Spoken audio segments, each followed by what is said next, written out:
पुण्यातील गाजलेल्या केतन अग्रवाल हत्या प्रकरणात दररोज नवे खुलासे आणि नवे प्रश्न समोर येत आहेत. तपासाचा केंद्रबिंदू आता मुख्य संशयित सिया गोयल आणि चेतन चौधरी यांच्या कथित गुप्त विवाहाभोवती फिरत असून पोलिसांकडनं डिजिटल पुरावे आणि राजस्थानमधील तपासावर भर दिला जात आहे.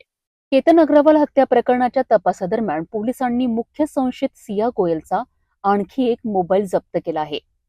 या मोबाईलमधील माहितीची फॉरेन्सिक तपासणी सुरू असून त्यातून महत्त्वाचे धागेदोरे मिळण्याची शक्यता पोलिसांकडून व्यक्त केली जात आहे. सिया गोयल आणि चेतन चौधरी यांनी राजस्थानमधील खाटू श्याम मंदिरात गुप्तपणे विवाह केल्याची चर्चा समोर आल्यानंतर पुणे ग्रामीण पोलिसांचे विशेष पथक राजस्थानला पोहोचलेत. पोलिसांनी मंदिर प्रशासनाशी संपर्क साधून उपलब्ध सीसीटीव्ही फुटेजची तपासणी केली. मात्र आतापर्यंत या कथित विवाहाचा कोणताही ठोस सीसीटीव्ही पुरावा हाती लागलेला नसल्याची माहिती समोर आली आहे.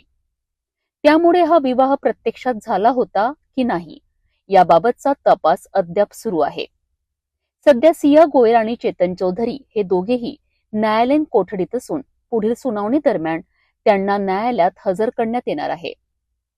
या प्रकरणात केतन अग्रवाल यांच्या आईने पंतप्रधान नरेंद्र मोदी यांना पत्र लिहून न्याय मिळवून देण्याची विनंती केली आहे. मुलाच्या मृत्यूनंतर संपूर्ण कुटुंबियांवर मोठे दुःख कोसळल्याचे त्यांनी पत्रात नमूद केले आहेत. पोलिसांचा तपास सुरू असून न्यायालयीन प्रक्रिया पूर्ण झाल्यानंतरच या प्रकरणातील सर्व तथ्य स्पष्ट होणार आहे. केतन अग्रवाल हत्या प्रकरणात अनेक दुव्यांचा तपास अजूनही सुरू आहे. पोलिसांच्या तपासातून पुढे कोणते नवे पुरावे समोर येतात आणि न्यायालयीन प्रक्रियेत कोणते निष्कर्ष निघतात याकडे संपूर्ण राज्याचे लक्ष लागले आहे.